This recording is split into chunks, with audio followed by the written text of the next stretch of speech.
Tonight your journey begins at the edge of a quiet fjord settlement, where the shoreline rests in deep stillness beneath the wide northern sky.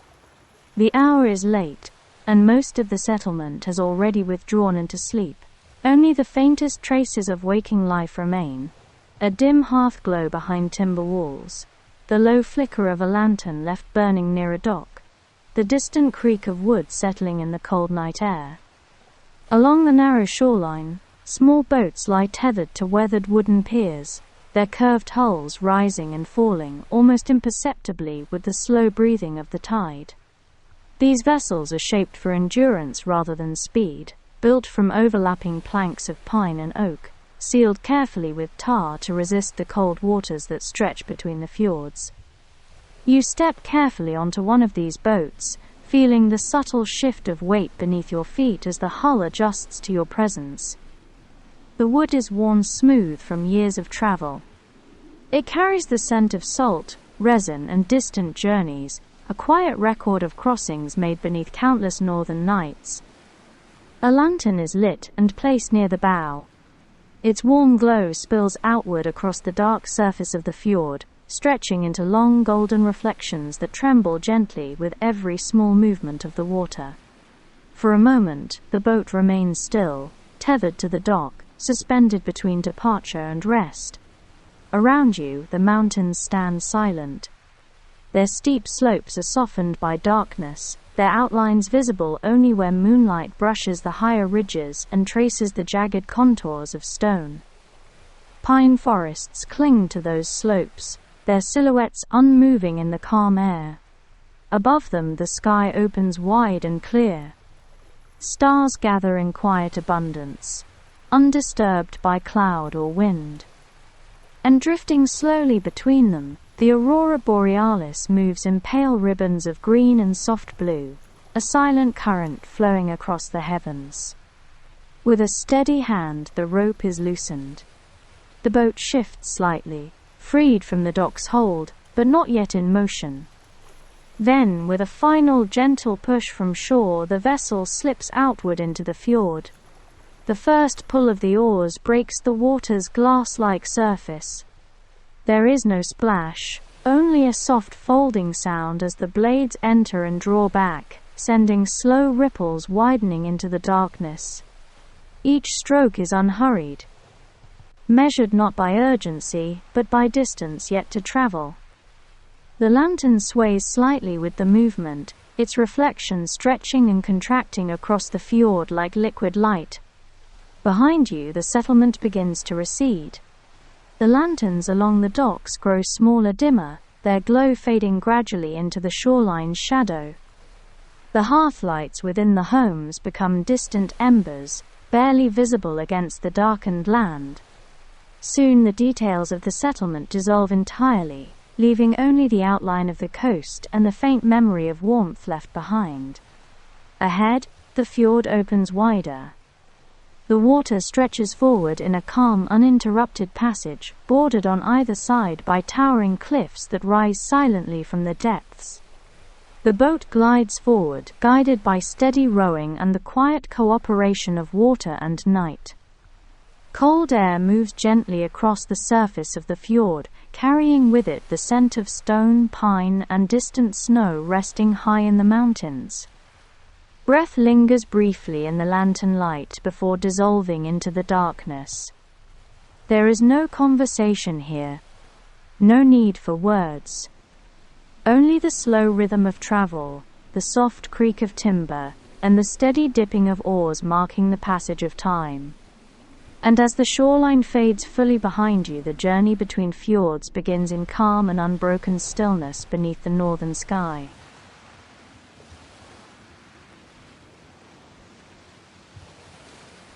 As the boat moves further from the shoreline you left behind, the fjord begins to widen and curve gently through the surrounding mountains. The transition is gradual, so subtle that it is felt more than seen, as though the water itself is guiding the journey deeper into the landscape. The rhythm of rowing settles into something steady and unbroken. Each pull of the oars is slow and deliberate, shaped not by urgency but by endurance. Travel along the fjords has never been hurried. Journeys unfold according to distance, weather, and the quiet cooperation of water and wind.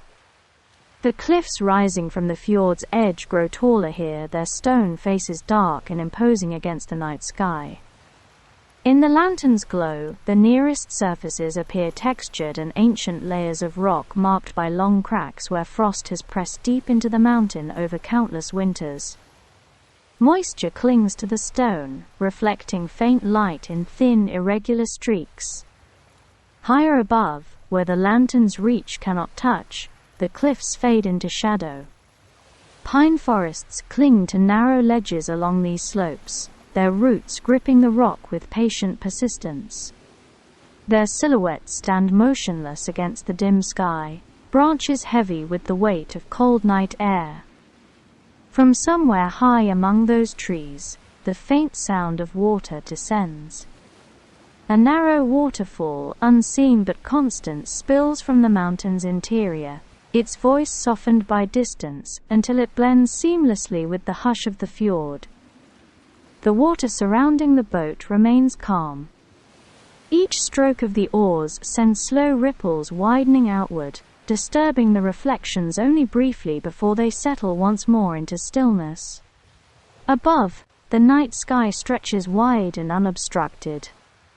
Stars gather in quiet abundance, scattered across the darkness in patterns known to generations of travelers who navigated these waterways long before maps were drawn. Their reflections shimmer faintly across the fjord's surface, mingling with the lantern's warm glow and the pale drift of the aurora overhead.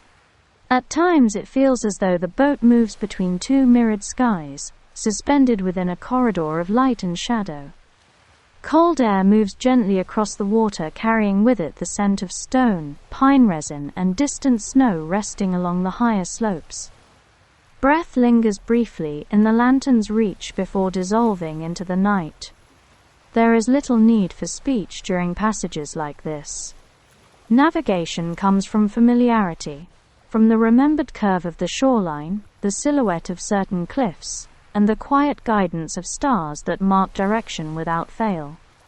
Even the movement of water itself offers subtle signals, small currents that shift along the fjord's bends, gently influencing the boat's path. And so the journey continues forward. Unhurried. Steady.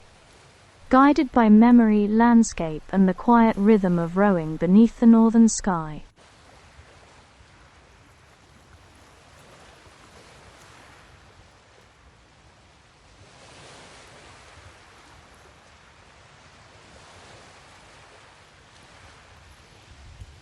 Though the fjord often feels vast and solitary, the waterways between settlements are never entirely without life.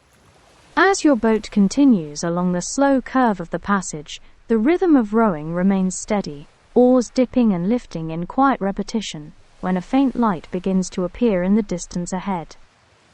At first it is difficult to distinguish from the scattered reflections resting upon the water's surface.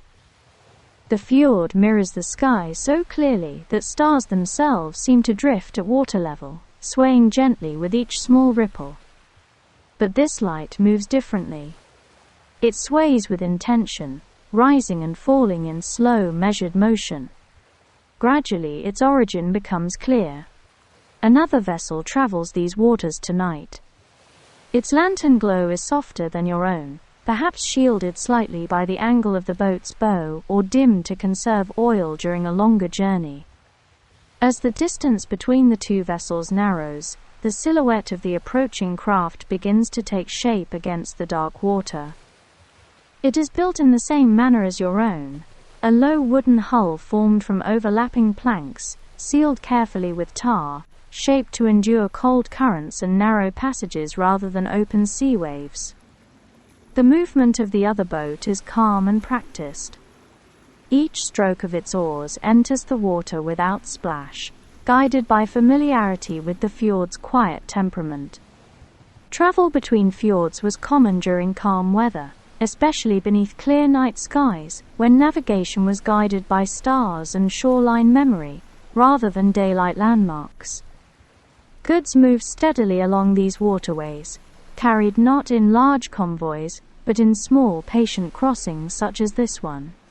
As the vessels draw closer, the lantern light begins to reveal details along the other boat's interior. Bundles of woven cloth rest near the stern, secured carefully against the damp night air. Coiled fishing nets lie beside them, their fibers darkened from repeated use in cold northern waters.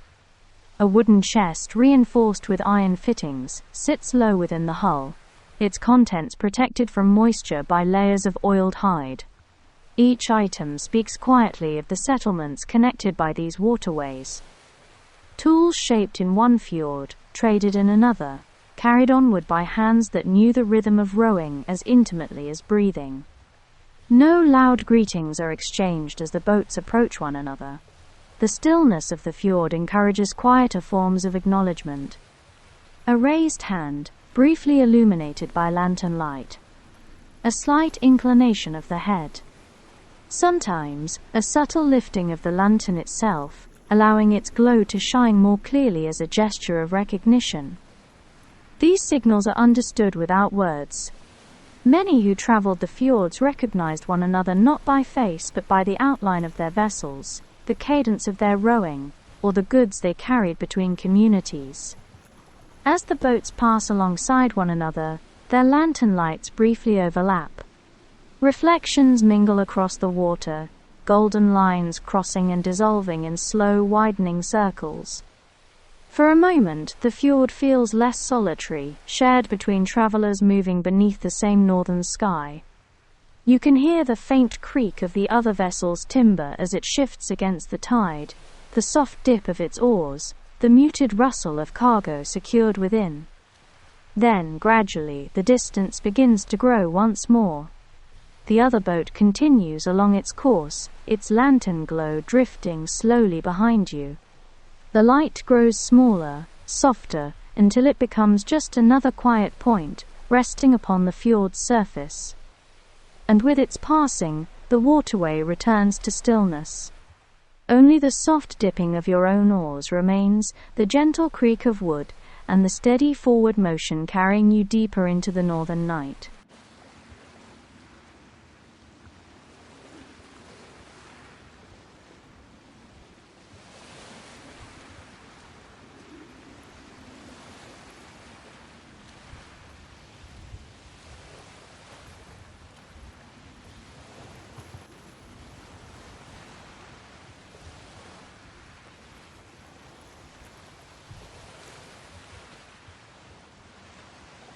After long hours of steady rowing, the journey begins to slow, as the fjord narrows once more between towering cliffs of dark stone. The waterway curves inward, forming a sheltered inlet where the surface of the water rests almost perfectly still. Here the surrounding mountains rise steeply on either side, their height shielding the inlet from wind and open current. The boat is guided gently toward the rocky edge, its movement careful and deliberate after the extended passage through deeper waters. The oars dip more slowly now, entering the fjord's surface with barely a sound. As the vessel nears the shore, the lantern's glow reveals the smooth texture of stone beneath the waterline, rock worn by centuries of tidal motion and winter ice. Finally, the hull brushes softly against the edge of the inlet. The contact is gentle, more unsettling than an arrival. Oars are lifted from the water and drawn back into the boat. And with that simple action, the fjord grows quieter still. Without the rhythm of rowing, the surrounding stillness becomes more pronounced, deeper, more complete. The lantern is adjusted slightly, its flame lowered to conserve oil for the remainder of the journey. Its light now flickers in softer pulses, illuminating only the nearest surfaces, the curve of the hull, the grain of the wooden oars, the faint mist rising where cold air meets water.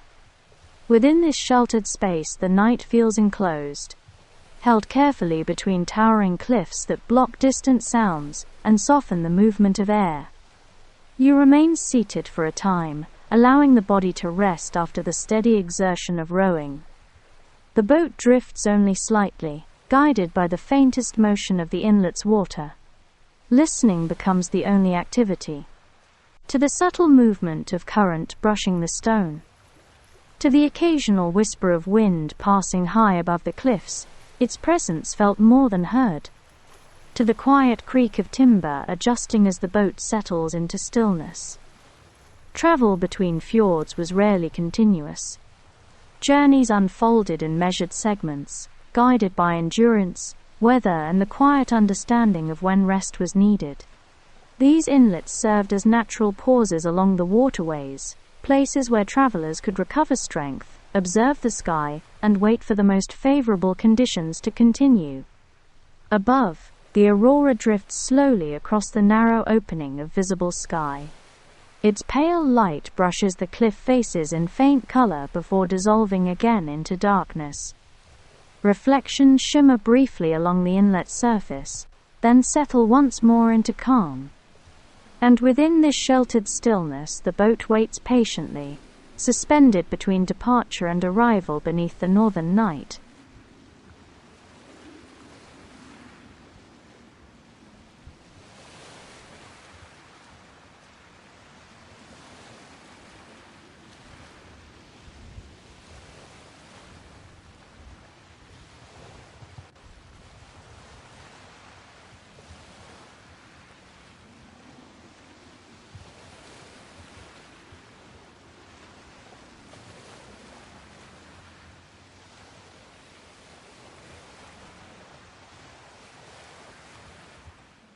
As the journey resumes from the sheltered inlet, the fjord opens gradually once more, its waters widening beneath the deepening night sky.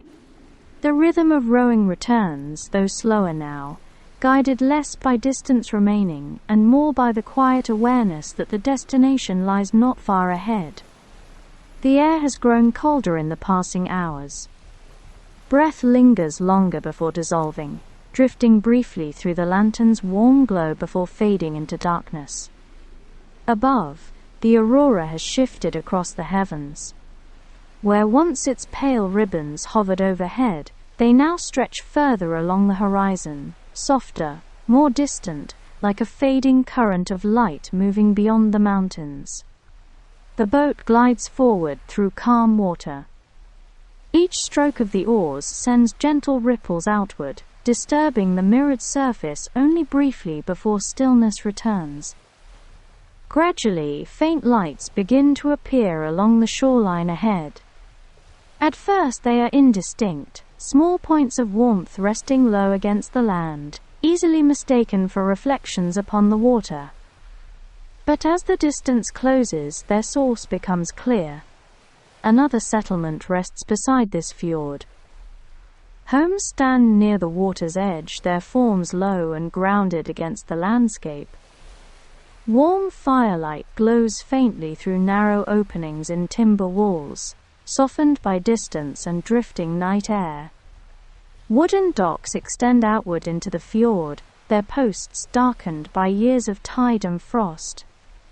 Small storage huts rest nearby, raised slightly above the waterline to protect their contents from shifting currents and winter ice. The boat slows as it enters the quiet harbor. Oars dip more gently now, their movement careful and deliberate, so as not to disturb the stillness of those already resting ashore. The lantern at the bow sways softly, its reflection stretching across the calm surface between boat and dock. As the vessel draws alongside the timber pier, the final strokes are light, guiding rather than pulling. Then, with a muted wooden knock, the hull meets the dock. The journey across the fjord has reached its quiet end. A rope is secured loosely, allowing the boat to rise and fall gently with the tide. Around you, the settlement remains still, its people resting, its fires burning low within sheltered homes. Only the faint sounds of water against wood and distant wind along the mountain slopes move through the night. Behind you lies the dark passage you have crossed, the silent waterways, the drifting aurora, the distant travelers met along the route. Ahead, the warmth of another fjord community waits for morning's return. And above it all, the northern sky continues its slow, endless motion, stars turning quietly as the aurora fades toward the horizon. Within this calm arrival, the journey settles into stillness once more.